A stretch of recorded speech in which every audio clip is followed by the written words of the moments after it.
This is Newsroom. Hello and welcome from Johannesburg here in South Africa. I'm Eben Jansen. This show, of course, live broadcast from our studios here in Auckland Park. We're also streaming live right now on YouTube, with our whole show is always available on demand on our YouTube channel. Now, today we look at the reaction to Finance Minister Nhlanhla Nene's budget speech yesterday. We'll be live at Parliament shortly for an update. Then a massive investment by technology giant IBM is set to change the technology playing field for young South Africans. In our book slot a little bit later, we look at land reform here in South Africa, and we close with a World Cup update ahead of the Proteas' crucial match against the West Indies in Sydney tomorrow. But first, let's get today's news from Anindo Mal.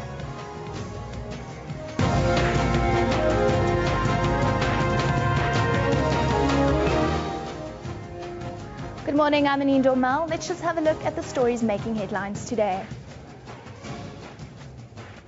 Well, there's been mixed reaction from MPs to Finance Minister Nhlanhla Nene's tax increase announcements in his maiden budget speech.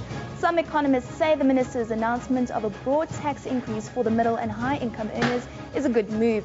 Nene announced yesterday that there will be an increase in personal tax, as the marginal income tax rate will increase by 1 percentage point for people earning more than 181,900 Rand a year. It was also announced that there will be an increase in fuel levies, sin taxes, excise duty, and a substantial hike in the Road Accident Fund and its fuel levy.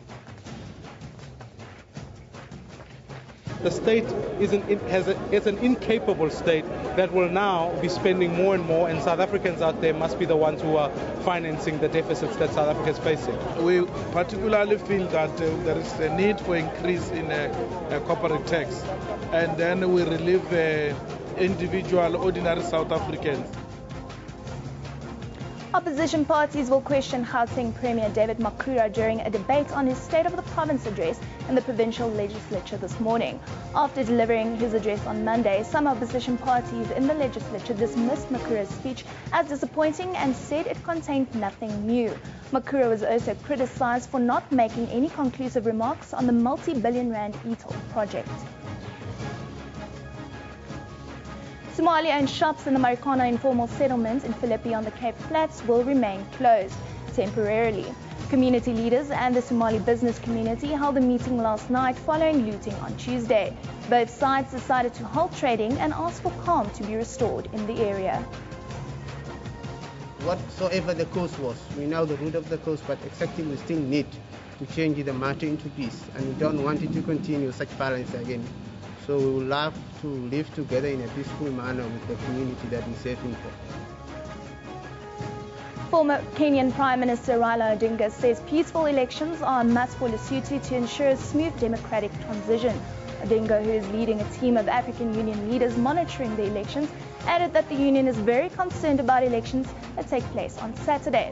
The Lesotho will head to the polls amid fears that the early parliamentary elections aimed at restoring order following the coup attempt could plunge the Southern African Kingdom into more instability and violence.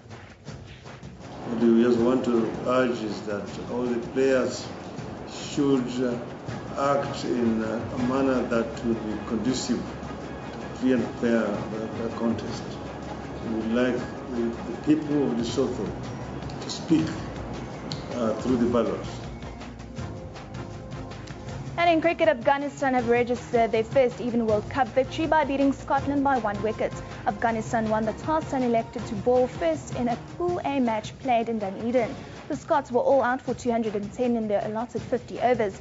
Amid mounting tension, Afghanistan reached 221 for 9 with only 3 balls remaining. In another match, Sri Lanka captain Angelo Matthews won the toss and sent his team into bat first against Bangladesh in their World Cup clash at the Melbourne Cricket Ground. Their latest available score there now is 309 for 5. For 1. Remember, you can follow us on Twitter at SABC Newsroom for all the latest news. Evan, back to you. Thank you very much, Janine. Now, the majority of political parties have criticised Finance Minister Nhlanhla Nene's increase of personal taxes in his budget speech yesterday, but the ANC has welcomed the move. The minister admitted that responsible choices need to be made during these challenging times, tabling a 1.3 trillion rand budget Nene announced that taxes, as well as the fuel levy and electricity tariffs, would all go up in April. He said higher growth is possible and even crucial in order to stabilize government finances. To boost growth, government will be focusing on supporting less energy-intensive sectors, including tourism, agriculture and housing construction. Nene gave the assurance that government will do its best to save money, but with GDP growth expected to only reach 2% this year, he said tax needed to increase. Many economists and the business community have largely welcomed the budget speech. Economists say the minister was balanced and fair, given the country's tough economic conditions. But of course, the Finance Minister's full national budget tabled yesterday was a tough one, in that income tax has been raised for those who earn more than 181,900 Rand per year. Now, for reaction on the 2015-16 budget, we are joined by our economics anchor, Frances Hurd. She is with Advocacy Manager from Black Sash, Elroy Paulus, to talk about the budget. Very good morning to you, Frances. Good morning to you, Evan. It was a tough first one. Before you do your interview, just set the scene for us on the reaction. That was quite mixed. A tough budget it was, wasn't it? Yeah, well, yeah, he couldn't be Mr. Popular. He did warn last year, and Nhlanhla Nene, our finance minister, that he would have to raise taxes. And over the years, South Africans have been given great tax breaks. So it was a hard one for him. Yeah, but look, the reaction, I would say the main one is okay, because, you know, it was largely expected. What he said last year, he did. There were no major surprises. And yeah, but you can put two economists in a room, and it depends which perspective you come from. Some economists would say that the restraint is good. Rather keep spending low when times are tough. Don't take on too much debt.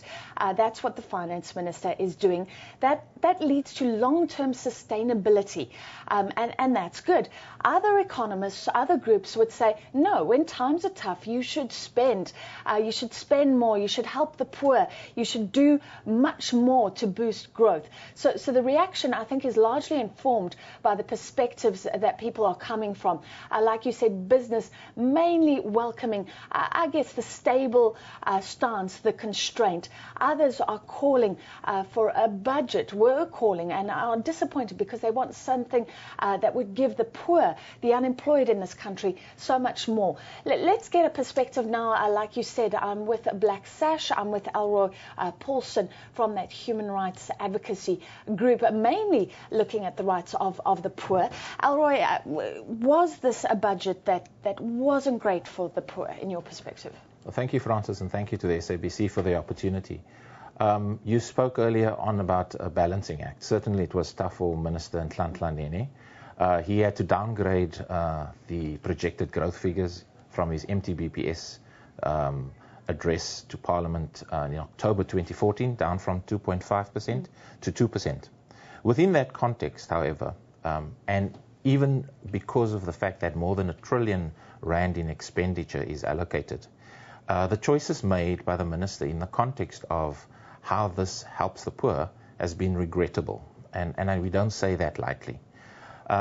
If you look at what he said, he spoke about 7.1 billion Rand in order to accommodate numbers being allocated as an increase to the social grants, the 6 or 7 types of social grants we get, of in excess of 130 billion Rand.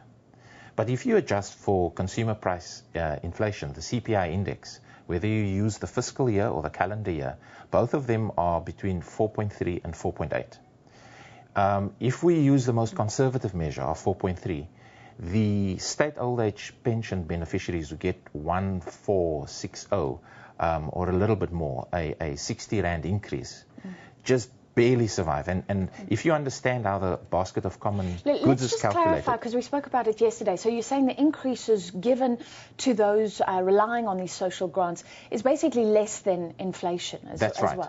And it's very worrisome, because that index, which is calculated on a basket of common goods, already and negatively affects poor people, because the food and transportation component of that index is always much higher than the average. We also live, regrettably, to our shame, in the most unequal country in the world. We have the highest Gini coefficient, we pass Brazil, and it has sadly remained such. And so the other opportunity that I think the minister and government missed was the fact that if we collected more, we could have spent more, even in this context. Okay, because the money has to come from somewhere. That's what I was going to say. We've been very good in the past with social grants. Can we agree on that, that government has been generous? Government has spent more than 3.4% of its GDP on grants. That is a significant, long-standing commitment, but appropriate for the context of high unemployment. Okay, so let's get to where we are now. Now we're being more constrained in those increases for social grants. Right. The danger is that if we continue to be too generous, perhaps, we're taking on more debt. Ultimately, that affects our country in the future. That affects the poor. Do you know what I mean? Where would you have liked the money to come from? You're right, and that's exactly what DG of the National Treasury, Fuzili, said yesterday when he briefed the economists and the analysts in lockup yesterday before the budget was released. And I'm afraid that kind of thinking is applicable to any business or any household. But the pattern of expenditure is different to a government that has secured income over a very long period of time. The deficits of some countries are much higher than South Africa's, and that's not worrying to them. India, who's part of the BRICS group, their deficit is higher than ours. So one of the policies that seems to be a mystery that has disappeared is what government referred to post-2008 financial crisis. That is the counter-cyclical fiscal response to the economy. In other words, when we go through the dip, what the state has to do is accelerate to get us over the other one, so that the heaps, the troughs, so even when times are tough, spend, boost growth. Not irresponsibly, but efficiently. And it hasn't worked, though. Well, it hasn't worked, I think, because many of the higher income earners and corporates, if you go back in tax history, value-added tax at one stage was 3.5%. It's now a zero-rated and a 14% mechanism of collecting revenue, and it remains a significant post-apartheid source of revenue for government. Corporate tax, on the other hand, was much higher pre-1994, and now there's an inverse. The two taxes replaced each other. So one of the opportunities, we think, that has been missed by Minister Nhlanhla Nene is that the progressivity of some taxes, like PAYE, has been missed. So anybody over 181,000 all pay in their category 1% more. It could have been higher up. It could have reduced this inequality. And don't get us started on inequality, because some financial service providers, in particular lenders of the consumer insurance and credit industry, by National Treasury's own definition, have been abusive. That's a report of a joint technical report last year. I wish we could talk more about this, but let's just quickly look at the social grants issue, because it's so important after this budget. Yes, so we could have done more there, and you're saying maybe the money could have come from the rich, from business. We could have added the burden, reduced inequality. Fair enough. What about those who say we're creating dependencies? If we're giving people handouts, on the one hand, there's talk of young women who are becoming pregnant for those grants. I don't know the scale of that. I hope it's over-exaggerated. But we're creating dependencies on one hand. On the other, we're not helping business that actually creates jobs. Okay. Fair enough, Francis. That is, unfortunately, a perspective that is unfounded. The HSRC and other academic institutions have dismissed that view with the comment it deserves. That's not true. The evidence counts against that perspective. Secondly, the state's role is not welfarist, and neither is the Black Sash a welfarist organization. If you talk about active citizenry, how do you narrow the gap between chronic unemployment and the definitions of extended and narrow-based unemployment. Families and households depend on that 1,350 until April of the granny who needs to make sure that she not only looks after herself, but also provides support for households. Okay, so a lifeline to many. Unfortunately, we have to leave it there. I wish we could chat further. And Eben, there's one perspective, and a perspective that says that Nhlanhla Nene could have done so much more for the poor and unemployed in this country. And from Parliament Live, it's back to the studio in Johannesburg. Thank you very much to Francis Hurd there in our parliamentary studio, speaking to the Black Sash, who are not very happy, but you know, generally it's been positive feedback so far on what was a very tough budget to deliver during a very difficult time for our economy. But let's have a look at some of your views with regards to Budget 2015. Here we have Chris talking about if you want to bring South Africa to its knees, stop drinking alcohol and stop smoking. Hashtag syntax. Oh my word, Chris. That'll never happen. Then another Chris, Matumetse, says the finance minister killed us on the syntax. With crude oil increase in fuel levy and the weaker rand, I foresee an 86 cents fuel hike soon. That'll be in April, and there'll be another one because the crude oil price has gone up. So for 2 months, we'll have a fuel price increase again. Laverne says taxpayers should revolt until there is more accountability for government spending. Taxpayers can't afford it anymore, says Laverne. Rachel says, did anyone think Nene would make life better for us? Hashtag tax to death. Shame. Melissa Vere says, Budget 2015, hope the anti-e-toll brigade are now finally happy that we all have to pay so much more for fuel. That's a rather sober view there from Melissa, who put that out into the public space. Anyhow, let's take a look at what's happening elsewhere in the world. Front pages from around the globe. In Europe, The Times reporting Russia threatened to disrupt gas supplies within days of a new shutdown over Ukraine. Down under in Australia, The Australian says up to 40 Australian women have reportedly travelled secretly to Iraq and Syria to join terrorist groups, and the government fears some have signed up to notorious all-female religious police units formed to enforce strict Sharia. We stay in Australia. The Daily Telegraph reports that 4 people potentially have deadly fish poisoning after eating tuna salad sold at a Sydney cafe. So those are the main concerns at the moment down in Australia. Let's take a look at our picture of the day today. It comes from Lyndon Khan.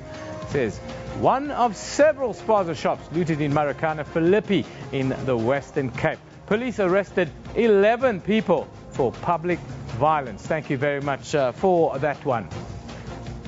Let's have a quick look what's happening across the country today. Here in Johannesburg, the debate on the State of the Province address will take place at the Gauteng Legislature. That's happening at 10 a.m. We stay in the City of Gold. Greenpeace is expected to hold a briefing right now on Al Jazeera's spy tapes reports relating to the organization's executive director. That will happen at Constitution Hill. And in Parliament down in Cape Town, Finance Minister Nhlanhla Nene will brief the Select Committee on Finance and Appropriations on the 2015-16 budget. That happens at 12:30 a little bit later today. It's time for us to take a break. You're watching Newsroom on SABC News.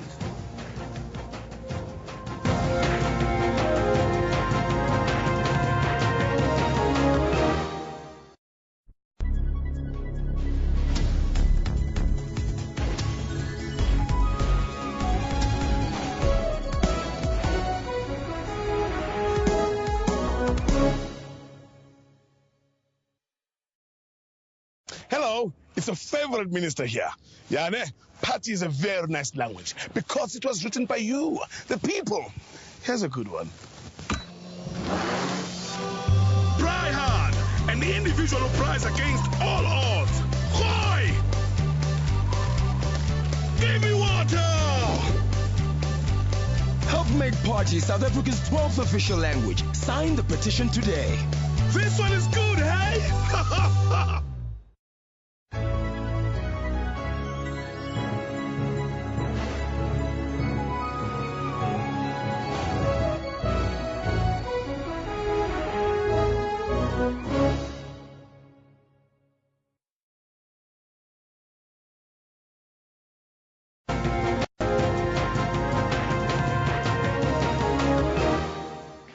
Welcome back. This is Newsroom here on SABC News. There's no doubt that constant development in the technology sector is the backbone of any growing economy, having a direct impact in all sectors of governance. Last week, computer giant IBM announced the conclusion of an equity equivalent investment program with the Department of Trade and Industry. The agreement will see an investment of 700 million rand into skills development in the fields of science and technology over a 10-year period, starting this year, 2015. This program is intended to build an ecosystem of collaboration between academics, students, entrepreneurs and industry to foster innovation beyond the 10-year rollout plan. Those are the words of IBM Executive for EEIP, Gavin Peterser. Now he and the WITS Vice Chancellor, Zebulon Vilakazi, joins us in studio today to talk a little bit more about the investment program. Good morning, gentlemen. Thank you for joining us. Morning, Evan. Thank you. Gavin, if I can start with you, just tell us the brainchild behind this program, how it aims to achieve these elaborate goals over the next 10 years. Well, again, IBM had the opportunity to make a meaningful contribution, which follows a number of investments we've made in the last 50-odd years we've been in country. We have been looking at improving our BBB rating. But the most important element has been the ownership piece. Now, IBM as a company does not dispose of shares anywhere in the world where we operate. But fortunately, the codes make provision for multinationals like ourselves to actually do something alternative. And the good thing with that is it is for the benefit of the country. It is not business as usual for IBM. And we had to develop a lump sum of cash, which is calculated in the formula. And the idea of combining skills development with entrepreneurial development, all supported and enabled by deep research, is at the heart of the program. It's a very exciting development, and your institution, the University WITS, will be central to this program and the rollout thereof. Your reaction to this and then the collaboration with IBM? Eben, thank you very much. I'm the Deputy Vice Chancellor, not the Vice Chancellor. Oh. This comes at a very opportune moment for WITS, in a sense that we have almost an alignment of all vectors or stars. Because first, there is a campaign around Johannesburg linked and tied with the rejuvenation of Johannesburg and Braamfontein in particular. Because after many years of WITS erecting barriers around itself, now WITS will open up to the city.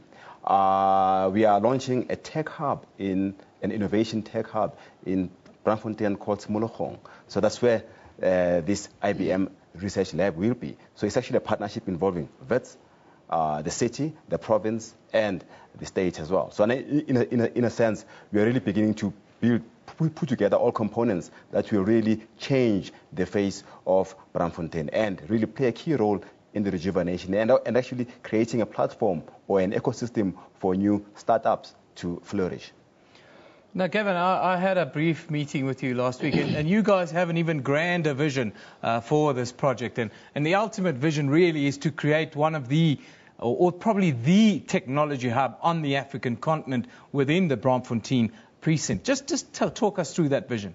Sure. So if you look at what has happened around the world with regards to innovation, you'll see that the most successful models has always been about collaboration. IBM happens to have a pedigree of note around its research capability. WITS is particularly strong. Our leading government agency, the CSIR, as a collaborating partner. And between the three of us, we believe we can form a platform as a catalyst for innovation and R&D. As a nation, we struggle with R&D investment. We're still not even at 1% of GDP. And for us, innovation only comes from deep investment in relevant research and development.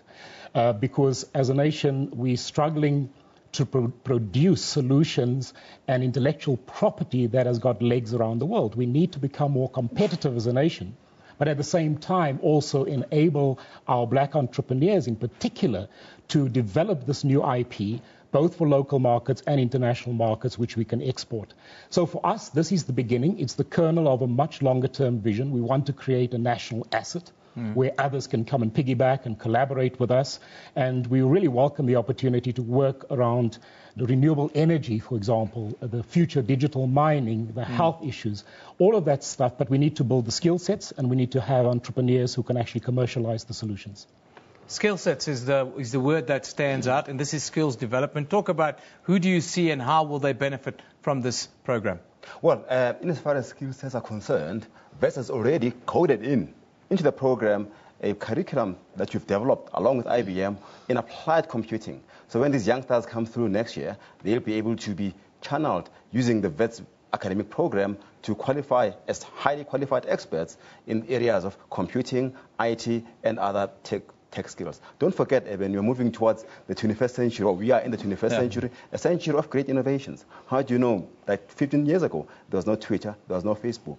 Where did some of these things start? I mean, Facebook was developed at Harvard University by Mark Zuckerberg for reasons other than spawning this technology. So actually, that symbiotic relationship between a university and a major tech company like IBM is very useful in actually creating a pipeline of skills that you have developed at the university for them to be harnessed by this tech hub. And also, a center like this cannot exist in isolation. It needs to work alongside the university. Silicon Valley was spawned by professors at Stanford. IBM was launched alongside IBM Research, has partnered for many years with Columbia University. So I think this is a perfect match between academy and tech industry and the city.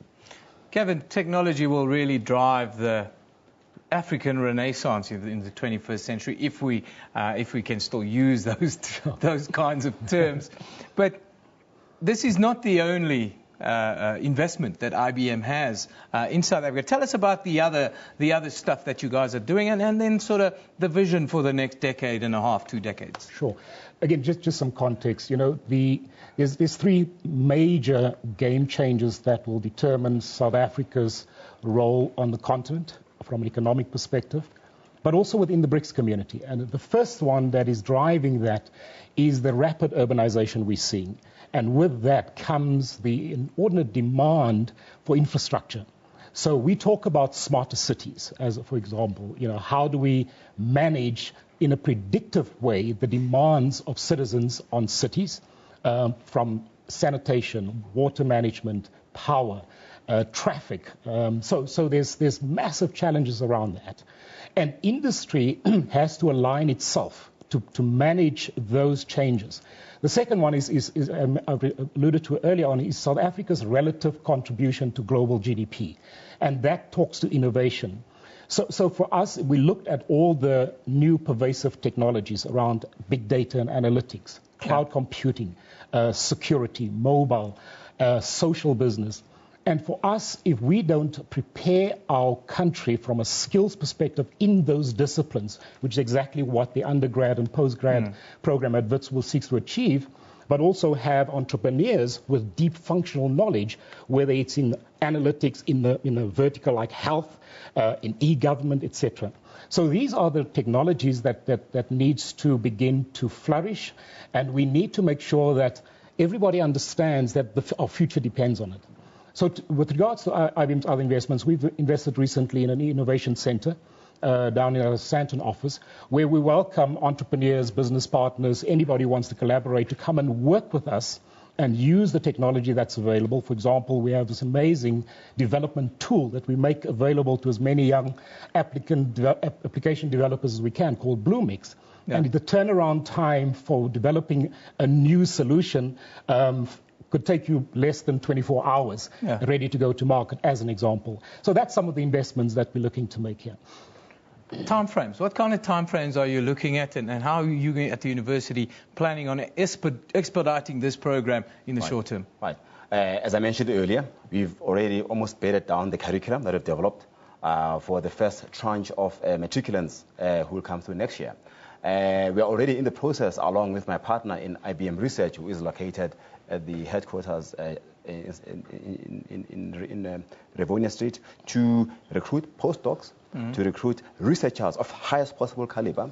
So we anticipate that by the end of the year or early next year, we have a fully functional research plan. And I think I want to add on that what Gavin said, Eben, that South Africa will contain some of the most complex challenges which are related to what is called big data. Yeah. With South Africa hosting what will arguably be the largest and most complex scientific instrument ever created by mankind, the Square Kilometre Array, right? Yeah. Which will be in the Cape. This array of telescopes will deliver on us data that humanity has never had to contend with. And we're going to start planning now, creating that pipeline of highly skilled tech-savvy engineers who will be able to manipulate that data. And I think this is very challenging in actually first training our young stars and also in actually mitigating and meeting the challenges that are posed by future technological developments. Kevin, this is exciting in the sort of ICT space, yes, but there's also an added scenario, and that's that the kind of investment framework within the country, this program will change that slightly also, or will set the tone for investment to be done a little bit differently in South Africa, yes? Yes, absolutely. And I think this has been an underutilized financial instrument through the BE codes. And I really think, most multinationals who have not taken up the opportunity, because for us, we regard this as foreign direct investment. It's an investment IBM would not have made if it wasn't for the opportunity through the codes. But it also makes a big difference to one's competitiveness in the marketplace. And we've done some rough numbers, and we just looked at the number of multinationals operating in this country. And if only about 60% of them do it, in relation to the formula provided in the codes, we sit in about 42 billion rand locked up in these as an opportunity for foreign direct investment. So I think, we really need to review, as opposed to just doing the normal sale of shares to a handful of individuals to meet your ownership points on the scorecard. I think this is much more pervasive and impactful. Yeah. Well, gentlemen, we've run out of time. It is something that I'd like to touch on again in future to see how this project developed, because it's so exciting and it's something that the country needs, definitely. I thank you for joining us. Gavin Peterson from IBM, and then the Deputy Vice Chancellor from Wits University, Mr. Zebulon Vilakazi. I thank you both for joining us today. Thank you. Thank you. Of course, the news never stops. Let's have a look what you are talking about within the social media news space right now. Macbeth Attorneys says at SAFM News of the situation and attacks happens. One cannot classify this as xenophobia as per the dictionary. It's economic and trade conflicts. That is a little bit simplistic in the end. Some call it criminality. We're talking about the latest attacks on shop owners. This will happen in Philippi in the Western Cape. Sibusiso says foreign-owned shops are being looted in the Marikana informal settlement, Philippi in the Western Cape. Yes, that's what we're on about. Foreigners close up shop in Philippi as looting spreads. Different views. Trade conflicts. That's the latest one it's being called. My word. That's one I haven't heard before. Trade conflict.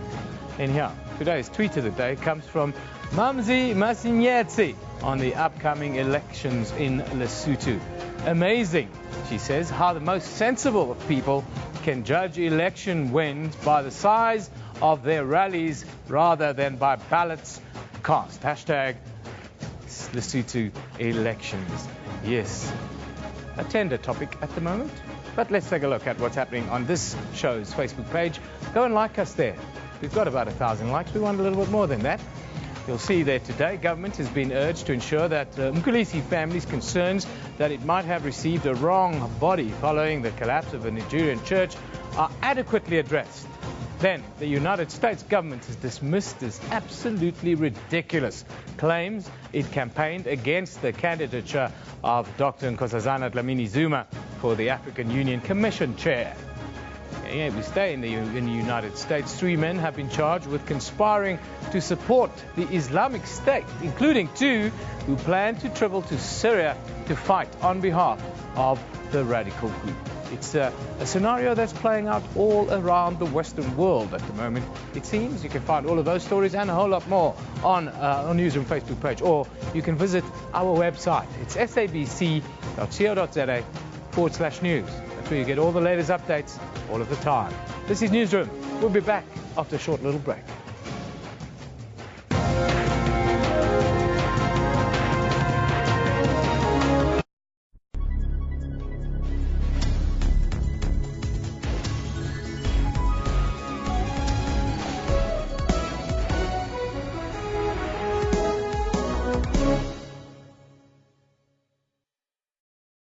the personal expression that evokes a flame from within. Street art, it's a vast concept. Dancing is one of the main art forms on the streets of Africa. Regardless of how it is done, the streets remain expressive. A passionate artist in the central business district of Johannesburg. Yeah, I've been doing this it's been 7 years or 8 years now. Brains lost control on what to do then. Words dispute in the mouth of a woman. That's Kaleidoscope, Sundays, 5:30 p.m. on SABC News.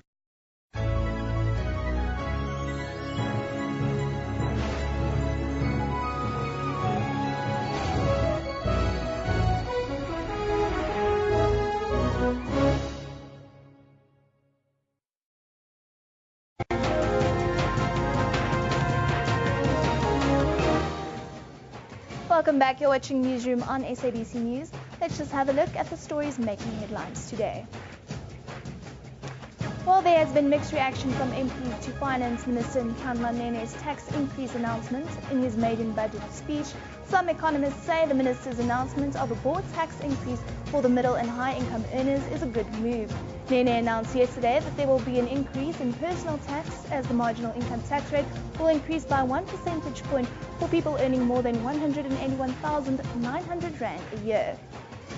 It was also announced that there will be an increase in fuel levies, sin taxes, excise duties, and substantial hike in the road accident fund and its fuel levy.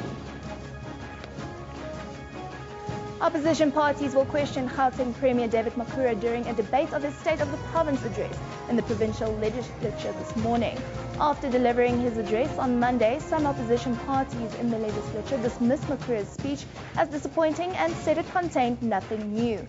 Makhura was also criticized for not making any conclusive remarks on the multi-billion rand e-toll project. Former Kenyan Prime Minister Raila Odinga says peaceful elections are a must for Lesotho to ensure a smooth democratic transition. Odinga, who is heading a team of African Union leaders monitoring the elections, added that the Union is very concerned about elections that take place on Saturday.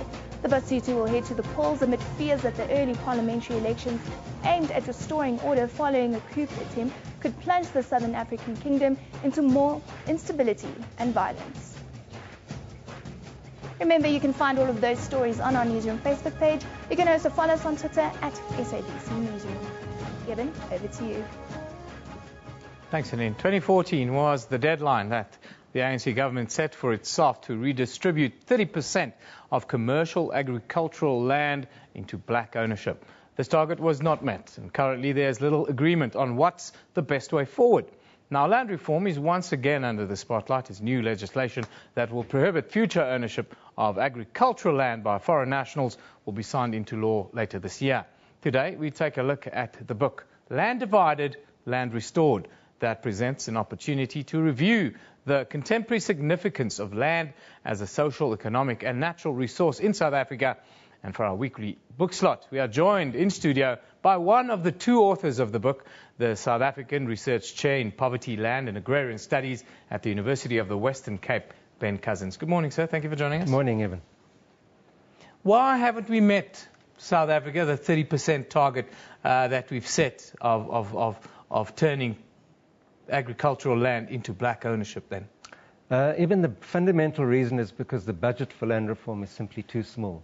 It's never been more than 1% of the national budget, and in fact it's shown real declines over the last few years. Some people say that it's because we're using the wrong models to acquire land. We're using willing buyer, willing seller, which means that land is expensive.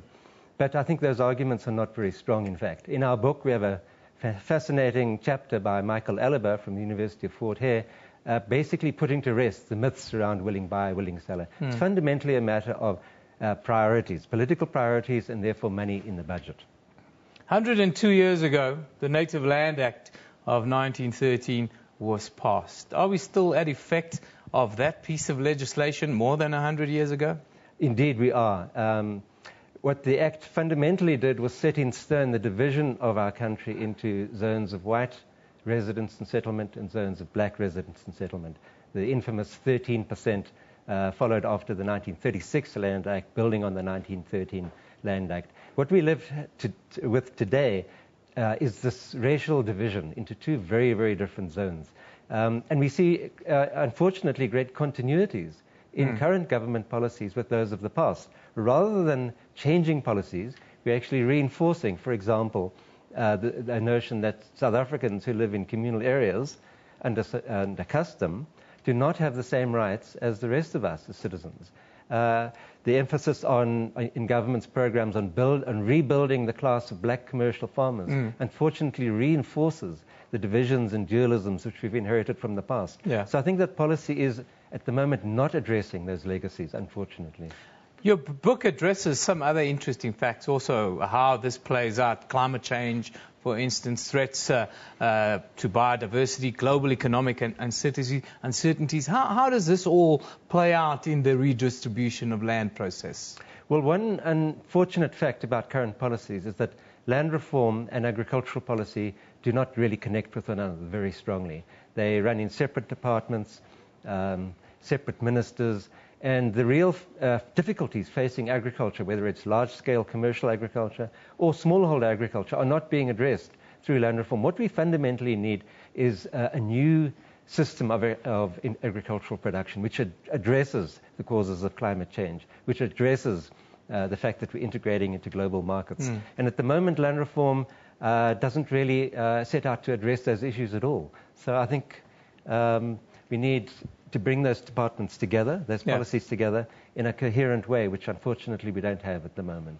Is that the only way forward, or do you have other solutions in mind that could maybe be put on the table? Look, what's fundamentally happening in land reform at the moment is that government is trying to promote the interests of an elite group of black farmers, of chiefs, and of white farmers and consultants, who are the ones who are really benefiting from land reform. These new measures like restricting foreign ownership, putting an upper ceiling on farm size, 12,000 hectares, these do not really get to the problem of who benefits from land reform. What we need is a new model premised on the 200,000 smallholders who are highly productive and produce for the market, getting access to high-value land through the redistribution program. That is what I would propose is the way forward. Well, thank you for joining us. Where's the book available now, if I ask?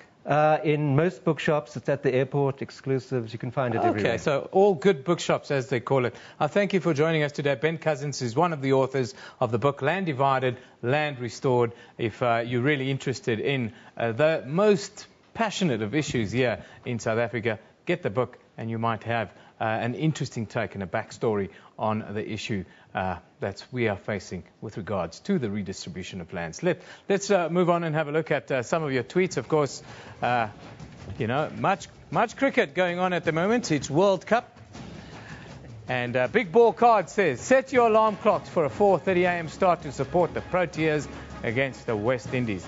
Dale Steyn will be ready for it this time. He hasn't been ready the last couple of matches, but I saw him on a beach in Sydney this week and he looked nice and relaxed. Siasanga Zoka says, this week is an awful shame. I haven't run in 2 days. Tomorrow I won't be able to watch the Proteas. Sad face. Kotsile says, come Friday, Proteas will face a formidable cricket team, one with so much momentum. No doubt about that. No doubt about that. Gale force is the word on the street at the moment. Of course, South Africa will face an acid test in Sydney tomorrow when they face the West Indies. The Proteas, well, the West Indies, the resurgent side with superstar Chris Gayle back in scintillating force. Some clear favourites have already started to make the mark in the tournament in Pool A. New Zealand clearly in the lead, with England seemingly struggling to find their footing there. Pool B, the West Indies have suddenly emerged as contenders, with India clear favourites to top the group. But tomorrow's showdown in Sydney will go a long way to deciding the Proteas' fate at the World Cup. I'm joined by Edward Rainsford. Now, he's the SABC World Cup commentator and a former Zimbabwean Test cricketer, a man who opened the bowling for Zimbabwe not so long ago, is it, Edward? Yeah, not long ago, a couple of years. Couple of years ago. I want to ask you about tomorrow's game, because I think it is the match that will set the tone really for South Africa's World Cup. That sort of fits and starts is what probably the best way we can describe the start of this tournament, isn't it? Yeah, it's been a bit of up and down. A bit of some of the associates have put their hand up and tried to cause a few upsets. For South Africa, they started against Zimbabwe, an iffy game for them, and then played India at the MCG and were totally outplayed. So for them, going into this match, it's very crucial to get a win and a convincing win. Now, the one guy that's been on social media the whole week, on everyone's lips, have been the number 7 slot in the South African side, Wayne Parnell. He's taken a lot of criticism. Some say unfounded criticism. Some say the captain's using him wrong. The big voice that came out this week has been Martin Crowe. Martin Crowe came out day before yesterday, and he stated that he believes that AB should use him as an opening bowler. Now, as an opening bowler yourself, do you think that makes sense to use Parnell as an opening bowler and keep the big guns a little bit in reserve? Well, Wayne Parnell is there for a reason. He's been selected to do a job. So Martin Crowe has a point in that use him as best you can because Vernon Philander is injured. And so he's a bowler that has done it for South Africa and has proven his worth. So I think he should open the bowling to Chris Gayle because Chris Gayle generally attacks the right arm bowlers over the wicket. With Parnell coming over the wicket with the new ball may cramp him up a bit. And I think he should play and bat at 7 to get the balance of the team right. And open the bowling, you agree with that? I think he should open the bowling. And I think that the support staff need to back him because he's there for a reason. They're playing in Sydney. It should take a little bit of turn normally, but I see the wicket's a little bit different for the World Cup now. Yeah, Sydney, I think if South Africa win the toss, they're going to bat first and try and get a reasonable total. And as the game progresses there, it gets a bit slower, and Chris Gayle will probably struggle a bit to try and get bat on ball because he likes bat on the pace on the ball. I wanted to ask you the other issue that's come out in mainstream and on social media this week has been captaincy. AB's been criticised for at times being a little bit passive, for not backing players in pressure situations. What do you make of that? Is that a little bit harsh? I think it's harsh. I remember playing against AB at the age of 17 in the Kaya Majola week, and he's always been a fantastic player and was always going to be a fantastic player. He's your leader. When he does well, the team galvanizes around him. So I think they just need to be a bit patient. Just because they lost a game against India, it's not a case of things fall apart. It's a case of backing your best players and backing your captain. The other issue that South Africa suddenly faces with after going there with the best team in our history is now the form of the senior players. Dale Steyn, Hashim Amla and the like are also taking a bit of stick here in South Africa. Again, the South African public not patient. Yeah, not patient because they really want South Africa to win a World Cup. And I think a lot of people, as an African, I would love South Africa to win the World Cup and I would love Zimbabwe to do well. But South Africa have as you say, the senior players. They've got a solid top 6 that are world beaters. They can turn a game on their head. And I think they just need to be a bit patient and back what these guys have been doing for the last 12 to 18 months. Dale Steyn, you can't really give him criticism because he's the number 1 bowler. He can turn it up at any stage. He's had a tough going lately, but I'm sure, like Chris Gayle, everyone thought that Chris Gayle wouldn't be as good as he is, and he pulled out a fantastic performance. Yeah. So expect the same from South Africa and their top players. That's true. Dale Steyn is contending to be the greatest of all time. Yeah. I mean, that's the fact. Let's quickly talk about Zimbabwe. I know you're passionate about Zimbabwe. I thought they were going to pull one out already. The team looks to be playing well. They got a great coach, it seems. They have a nice vibe within the team. They rejuvenated a little bit, but they just need a little bit of luck, don't they? Yeah, they do need a little bit of luck, and they also need to look at playing better in the latter part of the game. They're starting their games really well, and just at the death, in the last 3 games, they've gone for over 330 runs just in the last 10 overs. So that you can never win a game if you're going for that many runs. So I think if South Africa can actually do Zimbabwe a favor, if South Africa wins every game now until they get to the quarterfinals, and Zimbabwe win every game, there could be a case where Zimbabwe and South Africa are in the top 4. That would be the ideal scenario. Let's hope that Edward Rainsford is right. I would really like to see Zimbabwe be the team to go through. It's a team that I really like. But Edward, thanks for joining us today. No problem. And I hope that your call for patience is heeded here in South Africa. We are not a patient people, unfortunately. Just give it time. You'll be okay. Thanks, Edward Rainsford, joining us. Now, just a little snippet, of course, on the cricket front. Former national captain Clive Rice is to travel to India to have a brain tumour removed. The website sporttrack.co.za reports that the 65-year-old former South African captain collapsed at the weekend and was rushed to hospital. This was after some some controversy early in the week around racial quotas here in South Africa. But we wish Clive Rice a speedy recovery and hope that the procedure goes well. Now, in the match that's currently underway, Sri Lanka, well, they're playing against Bangladesh, and I can tell you that Sri Lanka reached 332 for 1 wicket. Kumar Sangakkara ended unbeaten on 105, with Tilakaratne Dilshan on 116. Both batsmen, as I said, were unbeaten at the end of 50 overs. There you have Bangladesh. They've just started batting. Tamim Iqbal, one of the superstar players in the Bangladesh team, out for a duck. 0 for the loss of 1 wicket after only 2 deliveries. A mountain to climb, it seems, for Bangladesh as they face Sri Lanka at the Melbourne Cricket Ground. That's where we leave it today. Newsroom broadcast live from our studios in Auckland Park, Johannesburg, every weekday morning between 9 and 10 a.m. The show then repeats 2 o'clock in the afternoon with a rebroadcast at 5 a.m. the following day. We also stream live on YouTube. Right now, the whole show is always available on demand on our YouTube channel. This is SABC News. You've been watching Newsroom. We love it in the morning.